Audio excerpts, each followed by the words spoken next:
আপনারা জানেন বিগত 21/4/2025 ঢাকা দক্ষিণ সিটি কর্পোরেশন আসন্ন কুরবানির ঈদ উপলক্ষে পশুর হাটের জন্য 11টা প্লেসকে দেখিয়ে একটা বিজ্ঞপ্তি জারি করে। এর মধ্যে ছিল মেরাদিয়া হাট, যেটা বনশ্রী আবাসন এলাকা, যে এই বনশ্রীতে অবস্থিত। তো এখানে দেখা যাচ্ছে ওনারা যে জায়গাটা দেখাচ্ছে, খালি জায়গা যেটা দেখাচ্ছে, সেখানে দেখা যাচ্ছে যে খালি জায়গায় দেখাইলেও পরবর্তীতে দেখা যাচ্ছে গরুর হাটটা কিন্তু খালি জায়গায় থাকে না। রেসিডেন্সিয়াল এলাকা হওয়ার কারণে দেখা যাচ্ছে বিভিন্ন ঘরের সামনে, বাড়ির সামনে, গেটের সামনে এই গরুর হাটগুলোর মধ্যে বসে। দেখা যায় যে গরুর হাট ঠিকই চলে যায়, কিন্তু গরুর মলমূত্রে কিন্তু যায় না, মানুষের ভোগান্তির সীমা থাকে না। এই উপলক্ষে আপনার এই রেসিডেন্সিয়াল এরিয়ার কিছু লোক আমাদের কাছে আসে, লিগেল লাইটসে আসে। আমরা লিগেল লাইটসের পক্ষে একটা রিট করি, যেন এই মেরাদিয়া হাটের গরুর হাটটা যেন এই বছর কোরবানিতে না বসতে পারে, সেটা একটা রিট করি।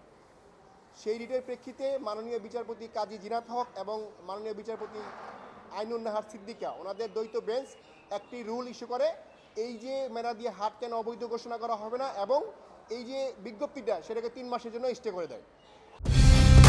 কালার এক্সপার্ট, জর্জ স্যাপ এবং মাইল্ড অন হ্যান্ডস টেকনোলজি সমৃদ্ধ অরিক্স ক্রিস্টাল ওয়াশ আপনার লন্ড্রি এক্সপার্ট।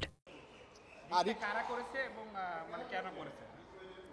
প্রয়োজনীয়তা হচ্ছে, যেহেতু বাজারটা হতে হয় যে কোনো একটা ওপেন প্লেসে এবং সরকারি জায়গাতে।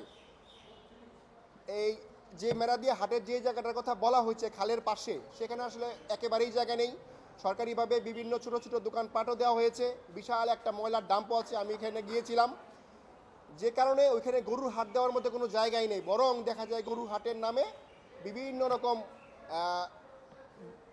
রেসিডেন্সিয়াল যে বিল্ডিংগুলো, হাইরাইজ বিল্ডিংগুলো, এগুলোর কিন্তু একদম গেটে চলে যায়, গেট পর্যন্ত চলে যায়, মানুষের হাঁটা চলা হয় না। ইভেন কি ধরেন কোনো কারণে যদি রেসিডেন্সিয়াল এরিয়াতে কেউ যদি অসুস্থ হয়ে যায়, তাকে যদি অ্যাম্বুলেন্সে করে কোনো জায়গায় হাসপাতালে নেওয়া দরকার পড়ে, এটা কিন্তু একেবারেই সম্ভব হবে না। বিকজ গরু তো আর আপনি যখন তখন সরাই ফেলতে পারবেন না, গরু তো হর্ন বোঝে না, আর রশিদে বাধা থাকে। যে কারণে এটা আমাদের কাছে মনে হয়েছে যে অবশ্যই মেরাদিয়া হাটটা এইরকম একটা রেসিডেন্সিয়াল এরিয়াতে হওয়া উচিত না বলে আমাদের কাছে মনে হয়েছে। যে কারণে ওনাদের এই মানুষের ভোগান্তি কমানোর জন্য এবং জন দুর্ভোগ কমানোর জন্য আমরা এই রিটটা মহামান্য হাইকোর্টে দায়ের করি।